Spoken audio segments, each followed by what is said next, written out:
नमस्कार, स्वागत है आप सभी का जय कामतानाथ क्लासेस के इस नए वीडियो में। तो बच्चों, पिछले वीडियो में हम पढ़ चुके हैं विद्युत क्षेत्र और विद्युत क्षेत्र की तीव्रता।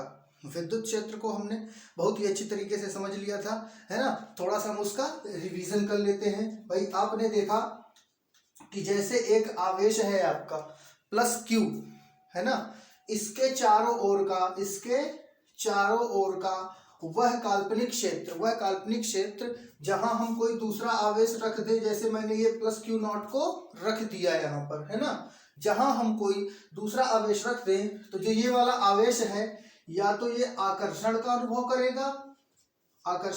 करेगा या फिर काहे का अनुभव करेगा बच्चों, प्रतिकर्षण का अनुभव करेगा। क्या करेगा? प्रतिकर्षण का, है ना। ऐसा क्यों करेगा?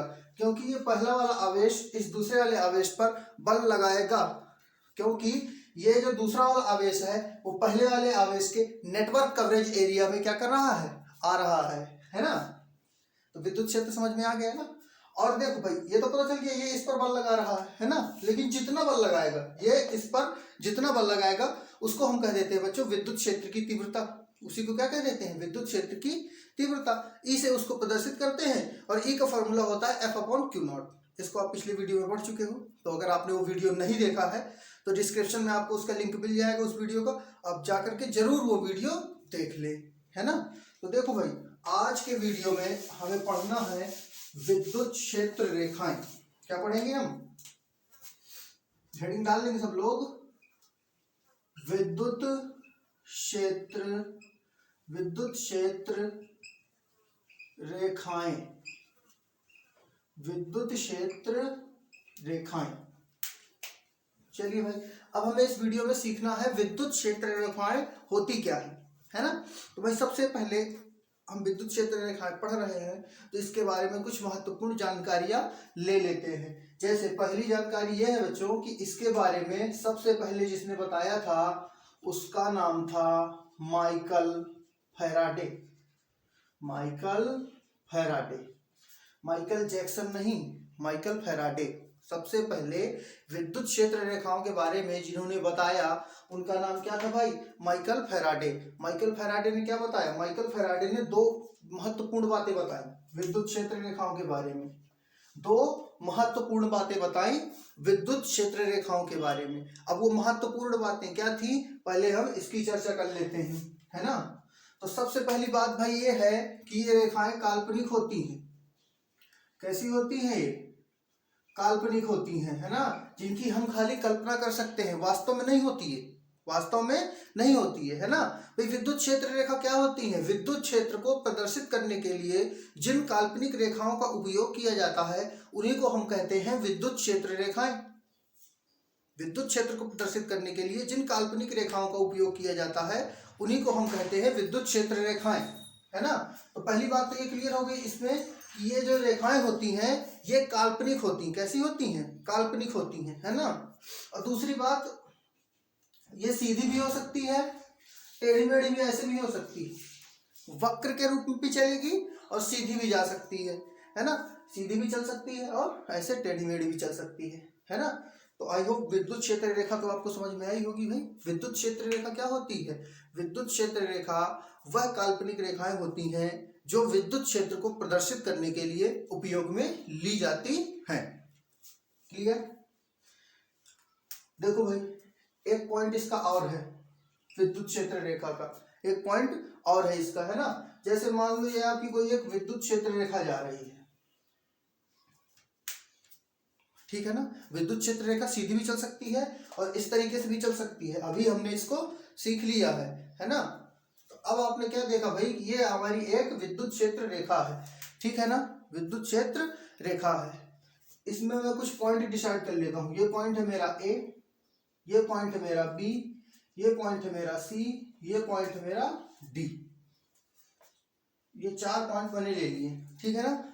और अगर मैं आपसे कहूं कि भाई इन चारों पॉइंटों पर विद्युत क्षेत्र की दिशा बताओ मुझको, क्या बताओ? विद्युत क्षेत्र की दिशा बताओ। विद्युत क्षेत्र की दिशा को पता लगाओ। कैसे पता लगाओगे भाई आप, है ना। उसके लिए भी नियम है। देखो, जिस भी बिंदु पर विद्युत क्षेत्र रेखा के जिस भी बिंदु पर आपको विद्युत क्षेत्र की दिशा चाहिए, वहां पर मात्र और मात्र एक स्पर्श रेखा खींच दो। क्या खींच दो? स्पर्श रेखा। स्पर्श रेखा क्या होती है? किसी भी रेखा को स्पर्श करती हुई रेखा खींचते हो जब आप, तो वो होती है स्पर्श रेखा, है ना। तो पॉइंट ए पर अगर स्पर्श रेखा में खींचूं तो कैसी जाएगी स्पर्श रेखा? ऐसे, ये इसको स्पर्श करते हुए गई, है ना, पॉइंट ए पर। तो ये है तुम्हारा विद्युत क्षेत्र की दिशा इसमें, और मैं यहाँ पर विद्युत क्षेत्र को E1 मानता हूँ, है ना। तो पॉइंट ए पर मुझे विद्युत क्षेत्र की दिशा पता चल गई। उसी प्रकार पॉइंट बी पर, ये लो भाई E2, पॉइंट सी पर, ये लो भाई E3, पॉइंट डी पर, ये लो भाई E4। किसी भी पॉइंट पर हम ऐसे निकाल सकते हैं ना। इसमें एक पॉइंट क्या हुआ भाई कि विद्युत क्षेत्र रेखा के किसी भी बिंदु पर खींची गई स्पर्श रेखा उस बिंदु पर विद्युत क्षेत्र की दिशा को प्रदर्शित करती है। क्लियर? एक बार हम इसका रिवीजन कर लेते हैं। देखिए भाई, विद्युत क्षेत्र रेखाएं हम पढ़ रहे थे। विद्युत क्षेत्र रेखाओं के बारे में सबसे पहले बात किसने की थी? माइकल फैराडे ने बताया था विद्युत क्षेत्र रेखाओं के बारे में, है ना। क्या बताया था भाई? सबसे पहली बात कि ये रेखाएं काल्पनिक होती हैं। क्या बताया? ये रेखाएं काल्पनिक होती हैं, इन्हें हम स्वयं से बनाते हैं, इनकी कल्पना करते हैं, ये वास्तव में होती नहीं है ना। दूसरी बात, ये भाई सीधी भी चल सकती हैं, टेढ़ी मेढ़ी भी चल सकती हैं। ये सीधी भी चल सकती हैं, टेढ़ी मेढ़ी भी चल सकती हैं, है ना। तो यहाँ से हम विद्युत क्षेत्र रेखा की क्या परिभाषा कह सकते हैं बच्चों? कि विद्युत क्षेत्र रेखाएं वह काल्पनिक रेखाएं हैं जिनका उपयोग विद्युत क्षेत्र को प्रदर्शित करने के लिए किया जाता है। या और सिंपल, विद्युत क्षेत्र को प्रदर्शित करने के लिए जिन काल्पनिक रेखाओं का उपयोग किया जाता है उसी को बच्चों कह देते हैं हम विद्युत क्षेत्र रेखाएं। क्लियर? तो मैं इसकी लैंग्वेज थोड़ा सा लिखे दे रहा हूं।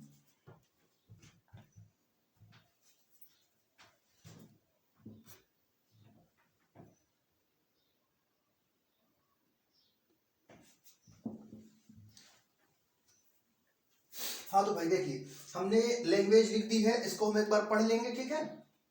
विद्युत क्षेत्र को प्रदर्शित करने के लिए जिन काल्पनिक रेखाओं का उपयोग किया जाता है उन्हें विद्युत क्षेत्र रेखाएं कहते हैं। ये तो अभी आप सीख गए। विद्युत क्षेत्र को प्रदर्शित करने के लिए जिन काल्पनिक रेखाओं का उपयोग किया जाता है उन्हीं को हम कहते हैं भाई विद्युत क्षेत्र रेखाएं।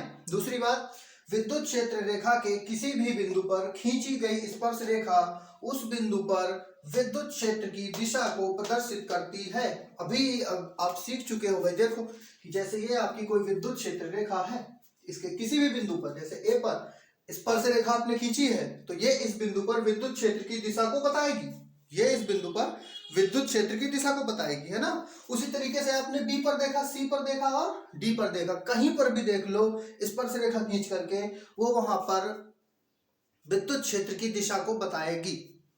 क्लियर? इसका आप स्क्रीनशॉट ले लो या नोट्स बना लो इसकी, फिर आगे अगला टॉपिक पढ़ते हैं।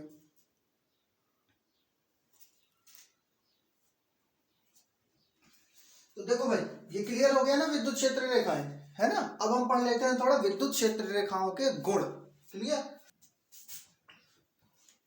हाँ तो भाई, अब हमको क्या पढ़ना है? अब हमें पढ़ना है विद्युत क्षेत्र रेखाओं के गुण। विद्युत क्षेत्र रेखाओं को तो हमने बहुत ही अच्छी तरीके से समझ लिया है। अब हम पढ़ते हैं विद्युत क्षेत्र रेखाओं के गुण। क्लियर? तो भाई देखो, इसमें सबसे पहला पॉइंट आता है ना। जैसे मान लो आपके पास एक आवेश है प्लस, ये आपके पास प्लस आवेश है ना, और ये सिंगल आवेश है, बिंदु आवेश है अभी, है ना, प्लस है, कोई दूसरा आवेश इसके आसपास नहीं है। तो इसमें से क्या होगा भाई? देखो, हमेशा ध्यान रखना, प्लस से विद्युत बल रेखा निकलती है और अनंत की ओर जाती है। प्लस से विद्युत क्षेत्र रेखा निकलती है और अनंत की ओर जाती है, ऐसे ऐसे। ये भाई देखो, प्लस से विद्युत क्षेत्र रेखा निकलेगी और अनंत की ओर जाएगी। प्लस से विद्युत क्षेत्र रेखा निकलेगी और कहाँ जाएगी? अनंत की ओर जाएगी, है ना। ऐसा होता क्यों है अभी हम उसकी भी चर्चा कर लेंगे, ठीक है। अब ध्यान आपको क्या रखना है, ध्यान देने वाली बात भाई, कि विद्युत क्षेत्र रेखा हमेशा प्लस से कहाँ जाती है? दूर जाती है। प्लस से निकलती है विद्युत क्षेत्र रेखा। पहली बात क्लियर हो गई ना। अब ये देखो भाई, क्यों जो है ये दूर जा रही है, ये हम समझ लेते हैं। प्लस से विद्युत क्षेत्र रेखा दूर क्यों जा रही है ये हम समझ लेते हैं ना। तो जैसे भाई देखो, यहाँ पर प्लस है, आवेश है, है ना। और मान लो मैं यहाँ पर एक दूसरा आवेश रख दूं प्लस क्यू नॉट, परीक्षण आवेश जिसको बोलते हैं हम, है ना। मैं यहाँ पर क्या रख दूं, प्लस क्यू नॉट रख दूं। तो अब देखो भाई, ये आवेश भी प्लस है, ये आवेश भी प्लस है, कौन सा बल लगेगा, प्रतिकर्षण बल लगेगा, है ना। और जब प्रतिकर्षण लगेगा तो ये वाला प्लस इस वाले प्लस को कहाँ भेजेगा, ऊपर की तरफ भेजेगा। इसी कारण से विद्युत बल रेखा जो है कहाँ, प्लस से दूर की ओर भागती है।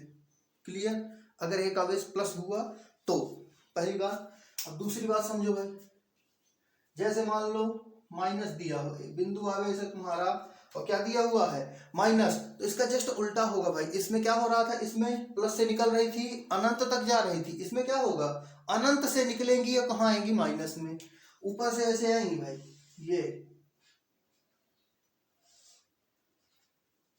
ये देखो आ रही,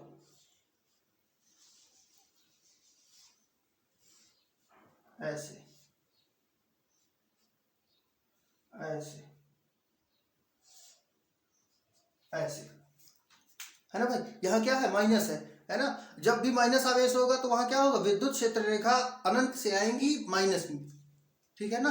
अनंत से कहाँ आएंगी, माइनस में आएंगी। क्लियर। अब ये भी क्यों होता है ऐसा, समझ लेते हैं। देखो जैसे आपने प्लस क्यू नॉट यहाँ पर रखा था ना, वैसे ही प्लस क्यू नॉट यहाँ पर भी रख दो, ले प्लस क्यू नॉट यहाँ पर भी रख दिया हमने। अब देखो भाई, प्लस क्यू नॉट और यहाँ पर क्या है, माइनस, प्लस है और फिर क्या है, माइनस, क्या होगा, आकर्षण। प्लस माइनस होता क्या है, आकर्षण। तो ये माइनस इस प्लस क्यू नॉट को अपनी तरफ खींच लेगा, अपनी तरफ इधर आ, ठीक। और जैसे ये इधर आ जाएगा तो ये भाई दिशा हो जाएगी विद्युत क्षेत्र रेखाओं की, है ना। तो क्या होगा भाई, विद्युत क्षेत्र रेखाएं प्लस से निकलती हैं और माइनस में क्या होती हैं, आती हैं। प्लस से निकलती है और माइनस में क्या होती हैं, आती हैं, है ना। तो अगर मैं इन दोनों को मिला जुला करके कुल रखूं, एक प्लस ले लूं और एक माइनस, तो अब यहां से विद्युत क्षेत्र रेखाएं कैसे जाएंगी देखना। प्लस से विद्युत क्षेत्र रेखा निकलेंगी, कहां जाएंगी, माइनस में। प्लस से विद्युत क्षेत्र रेखा निकलेंगी, कहां जाएंगी, माइनस में, ऐसे ऐसे, ये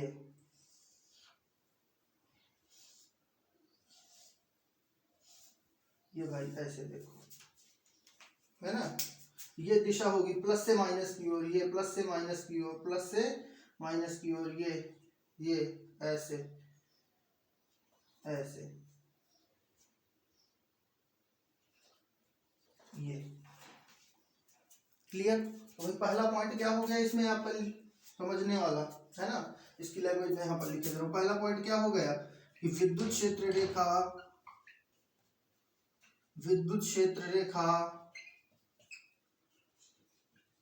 प्लस से प्रारंभ होती है, प्लस आवेश से प्रारंभ होती है व माइनस आवेश पर समाप्त होती है। विद्युत क्षेत्र रेखा प्लस आवेश से प्रारंभ होती है और माइनस आवेश पर समाप्त होती है। माइनस आवेश पर क्या होती है बच्चों, समाप्त होती है। क्लियर।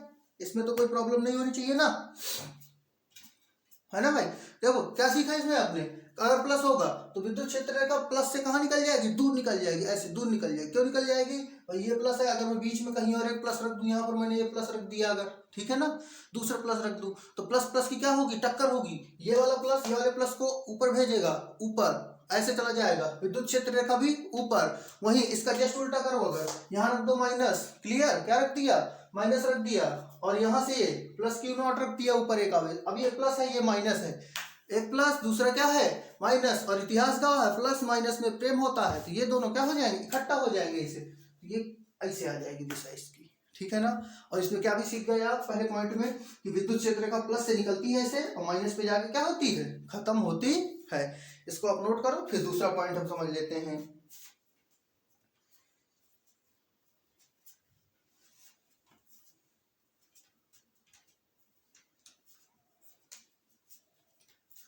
हाँ तो भाई अब हम समझते हैं विद्युत बल रेखाओं के गुणों का दूसरा पॉइंट, ठीक है ना। तो नंबर डाल लेंगे आप लोग, दूसरा पॉइंट।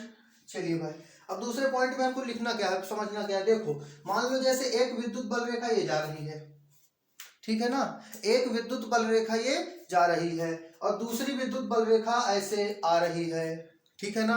तो इन्होंने अभी क्या किया, दोनों को देखो यार, इस पॉइंट पे क्या किया है, प्रतिच्छेद किया है, मतलब एक दूसरे को क्या किया है इन्होंने, काटा है, एक दूसरे को क्या किया है इन्होंने, काटा है। तो इस पॉइंट में हमको यही समझना है कि क्या कोई दो विद्युत बल रेखाएं आपस में काट सकती हैं, है ना। तो चलिए समझते हैं। देखो भाई, जैसा कि आपने विद्युत बल रेखा में क्या सीखा था कि विद्युत बल रेखा के किसी भी बिंदु पर खींची गई स्पर्श रेखा उस बिंदु पर विद्युत क्षेत्र की दिशा बताएगी, ठीक है ना। देखो भाई, अब यहाँ उसने क्या किया है, इस पॉइंट पे क्या किया है, काट दिया है ना। इस पॉइंट पे क्या कर दिया है, काट दिया है, ठीक है ना। तो अगर मैं इस पॉइंट पर स्पर्श रेखा खींचूं, क्या खींचूं, स्पर्श रेखा, तो देखना कैसे आएंगी वो। ये पॉइंट है आपका, तो एक स्पर्श रेखा तो ऐसे आ गई ये, ठीक है ना। और एक स्पर्श रेखा कैसे चली जाएगी, ऐसे चली जाएगी ये भाई, ये पॉइंट है। एक रेखा इधर से आई, एक इधर से आई, है ना। कटान बिंदु पर कितनी स्पर्श रेखा खींची जा सकती है, दो। एक ऐसे खींच दी गई, एक ऐसे खींच दिया गया, है ना। अरे ये तो भाई भारी बवाल हो गया, एकदम बवंडर हो गया ये तो, है ना। अब क्या हो गया यहाँ पर भाई, दो स्पर्श रेखा खींच दी गई, है ना। तो मतलब एक ही बिंदु पर दो विद्युत क्षेत्र आ गए, E1 और E2। एक ही बिंदु पर दो विद्युत क्षेत्र की दिशा आ गई। और ऐसा कभी हो सकता है क्या, ऐसा कभी हो सकता है क्या, एक बिंदु पर एक ही विद्युत क्षेत्र की दिशा हो सकती है, दो नहीं हो सकती, है ना। इसलिए हम क्या कहेंगे बच्चों इस पॉइंट में कि कोई भी दो विद्युत बल रेखाएं आपस में कभी भी काट नहीं सकती हैं। क्यों नहीं काट सकती, क्योंकि जो कटान बिंदु होगा, जिस बिंदु पर वो काटी होंगी, उस बिंदु पर दो स्पर्श रेखाएं खींची जा सकती हैं जो उस बिंदु पर दो विद्युत क्षेत्र की दिशा को प्रदर्शित करेगी, है ना। भाई क्या अभी हमने सीखा कि ऐसे इन्होंने काट दिया यहाँ पर, तो कटान बिंदु पर एक स्पर्श रेखा, एक स्पर्श रेखा, दो स्पर्श रेखा, है ना। मतलब दो विद्युत क्षेत्र की दिशा आ गई, और ऐसा संभव हो ही नहीं सकता। चलिए हम इसकी लैंग्वेज को लिख देते हैं, फिर और अच्छे से समझ में आ जाएगा ये। हाँ तो भाई देखो, ये हमने पॉइंट लिख दिया है, कोई भी दो बल रेखाएं परस्पर काट नहीं सकती हैं, क्योंकि ऐसा होने पर कटान बिंदु पर दो स्पर्श रेखाएं खींची जा सकती हैं जो उस बिंदु पर दो विद्युत क्षेत्र की दिशा को प्रदर्शित करेंगी, जो कि असंभव है। इसको समझ भी लिए हो, ये ऐसे काटी थी, यहाँ पर पॉइंट आया था, एक स्पर्श रेखा इधर, एक स्पर्श रेखा उधर, दो स्पर्श रेखाएं बन रही थी। और जैसा कि आप जानते ही हो कि विद्युत क्षेत्र रेखा के किसी भी बिंदु पर कोई अगर स्पर्श रेखा हम खींच देते हैं तो वह उस बिंदु पर विद्युत क्षेत्र की दिशा को बताएगी, है ना। और ऐसा भाई अगर होगा तो इस यहाँ पर कितने विद्युत क्षेत्र एक बिंदु पर हो जाएंगे, एक और दो, ऐसा दो हो जाएंगे ना, जो कि असंभव है, ऐसा हो ही नहीं सकता बच्चों। क्लियर, ये पॉइंट हो गया है ना। अब अगला पॉइंट क्या है, अगला पॉइंट आपका वही है जो आप सीख चुके हो भाई, कि किसी भी बिंदु विद्युत क्षेत्र रेखा के किसी भी बिंदु पर खींची गई स्पर्श रेखा उस बिंदु पर विद्युत क्षेत्र की दिशा को प्रदर्शित करती है।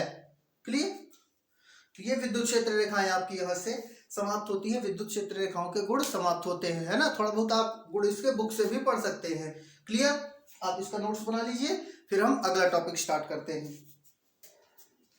हाँ तो भाई अगला टॉपिक है हमारा विद्युत द्विध्रुव आघूर्ण। हेडिंग लगाएंगे आप सभी लोग भाई, विद्युत द्विध्रुव आघूर्ण, है ना। हम विद्युत द्विध्रुव आघूर्ण को थोड़ा समझ लेते हैं। तो देखो भाई, विद्युत द्विध्रुव आघूर्ण समझने से पहले आप समझो विद्युत द्विध्रुव को, विद्युत द्विध्रुव को, विद्युत द्विध्रुव को, ठीक है ना। देखो भाई, विद्युत द्विध्रुव एक ऐसा निकाय है, निकाय किसको बोलते हैं भाई, हम निकाय बोलते हैं एक उपकरण को। निकाय किसको बोला जाता है, एक उपकरण को, है ना।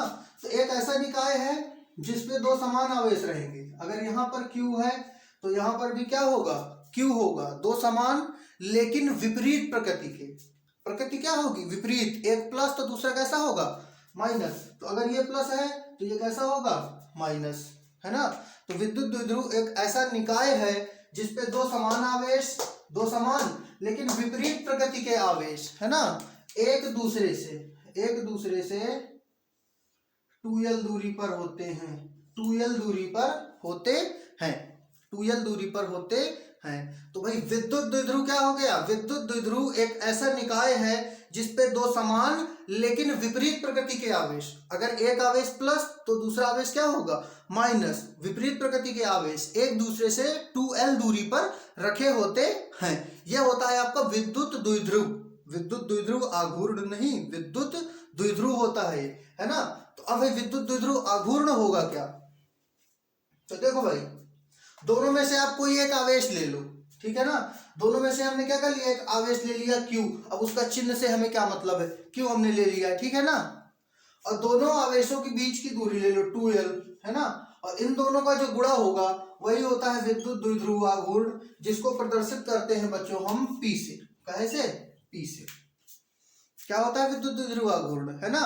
इस विद्युत द्विध्रुव से कोई भी एक आवेश ले लो, हमने ले लिया Q, है ना, और बीच की दूरी ले लिया 2l। तो किसी भी एक आवेश और बीच की दूरी के जो गुणनफल होता है, ये गुणनफल हो रहा है ना, इनका जो गुणनफल होता है वही होता है विद्युत द्विध्रुव आघूर्ण, ठीक है ना। इलेक्ट्रिक डाइपोल इसको अंग्रेजी में कहा जाता है। क्लियर ये बात? तो मैं इन दोनों की लैंग्वेज को लिखे दे रहा हूं थोड़ा सा।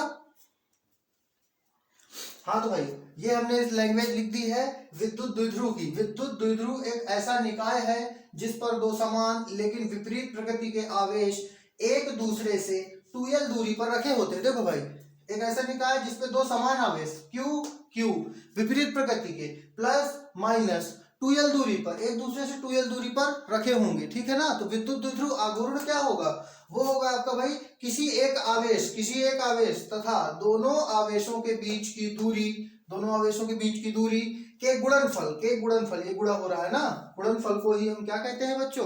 विद्युत द्विध्रुव आघूर्ण कहते हैं। आगे आने वाले वीडियोस में जो हम डेरिवेशन पढ़ेंगे उसमें विद्युत द्विध्रुव आघूर्ण की बहुत ज्यादा जरूरत पड़ने वाली है। क्लियर? देखो भाई, अब इसका अगर मात्रक में निकालूं भाई, देखो Q का मात्रक क्या हुआ? यहाँ से कूलाम, और L यानी कि दूरी का मात्रक क्या होता है? मीटर। दूरी का मात्रक क्या होता है? मीटर। तो इसका क्या मात्रक मिल गया भाई आपको? Coulomb metre. क्लियर? तो चलिए भाई, आज के वीडियो में बस इतना ही। मिलते हैं अगले वीडियो में, तब तक के लिए